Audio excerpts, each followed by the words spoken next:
بسم اللہ الرحمن الرحیم۔ السلام علیکم ورحمۃ اللہ وبرکاتہ۔ دور حاضر میں جہاں پر انٹرنیٹ، ٹی وی، ڈرامہ، فلمز اور بہت ساری چیزوں تک رسائی آسان نہیں بلکہ آسان ترین ہے، وہاں پر خود کو اور اپنی آنے والی نسل کو اس دلدل سے، عذاب کی اور اس گناہ کی، اس تاریک دلدل سے بچانا یقیناً یہ وقت کی اشد ضرورت ہے۔ علماء کرام آئے روز ان موضوعات پر اور اس کے نقصانات پر بات کرتے رہتے ہیں کہ یہ ایک ایسا دلدل ہے بحیثیت مسلمان، بحیثیت انسان، کہ جو بھی اس دلدل میں جب پس جاتا ہے تو وہ پستا ہی چلا جاتا ہے اور پھر واپسی کی کوئی راہ نہیں ہوتی، بلکہ اس دلدل میں وہ ہمیشہ ہمیشہ کے لیے ڈوب کر غرق ہو جایا کرتا ہے۔ ناظرین کرام، ہم جب بھی اپنے ارد گرد دیکھتے ہیں اور جب بھی ہم نظر دوڑاتے ہیں تو ہمارے ارد گرد یقیناً اس ماحول میں اور فحاشی عریانی کی اس سیلاب میں بہت سارے لوگ یقیناً وہ غرق ہونے کے لیے تیار ہے اور اس سیلاب میں خود کو ڈبونے پر تلے ہوئے ہوتے ہیں۔ اور فحاشی عریانی وہ تو اتنی آسان ہو چکی ہے اور اتنی آسان ہو گئی ہے کہ اب بوڑھا جوان تو کیا، بچے بچے کی دسترس میں ہے اور بچہ بچہ اس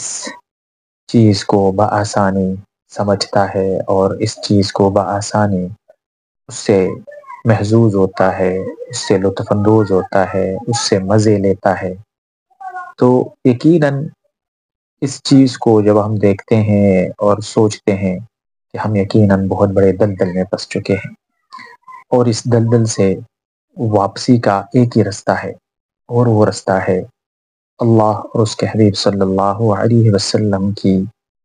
فرمان برداری، تابعداری، آپ صلی اللہ علیہ وسلم کے لائے ہوئے دین کی تابعداری، فرمان برداری، آپ کے خلفائے راشدین، ائمہ مجتہدین، ائمہ محدثین، مفسرین، اولیاء اللہ نے جو ہمیں بتایا ہے اور جس چیز کی ہمیں تلقین کی ہے کہ یہ رستہ جہنم کا ہے اور یہ رستہ جنت کا ہے، تو یقیناً جو رستہ فحاشی اور عریانی کے ذریعے جا رہا ہے وہ رستہ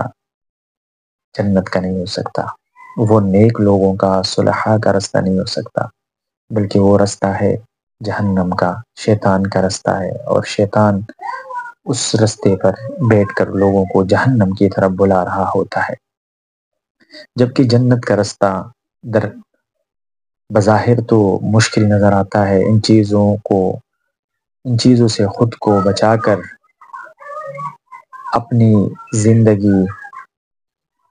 مطلب بظاہر تو یوں لگتا ہے کہ ہم اپنی زندگی کو مشکل میں ڈال رہے ہوتے ہیں،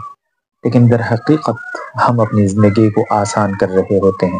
کیونکہ آپ اگر فحاشی اور عریانی سے اور ان چیزوں سے خود کو بچاتے ہیں تو یقیناً آپ بہت سارے ذہنی ٹینشن سے بھی محفوظ رہتے ہیں اور بہت ساری آپ خود کو بیماریوں سے بھی بچاتے ہیں۔ بہت ساری ایسی چیزیں ہیں جو یقیناً اس بدنظری اور فحاشی اور عریانی کی وجہ سے ایک سلیم العقل انسان کو پسلا بسلا کر اس کو کھڈے میں گرا کر دلدل میں گرا دیتا ہے، لیکن اگر کوئی انسان ان چیزوں سے خود کو بچاتا ہے تو یہ چیزیں اس کے لیے دنیا اور آخرت کے لیے فائدہ مند ثابت ہوتی ہے۔ اللہ تعالیٰ سے دعا ہے کہ اللہ رب العزت ہم سب کو فحاشی عریانی، بدنظری، اللہ تعالیٰ کی ہر طرح کی نافرمانی سے اللہ تعالیٰ ہم سب کی حفاظت فرمائے اور صراط مستقیم پر چلنے کی توفیق اللہ رب العزت ہم سب کو نصیب فرمائے، آمین ثم آمین یا رب العالمین۔ آپ لوگوں سے گزارش ہے اگر آپ لوگوں نے ہمارے اس یوٹیوب چینل کو سبسکرائب نہیں کیا تو سبسکرائب کرنا مت بھولیے گا۔ بہت شکریہ، اللہ حافظ۔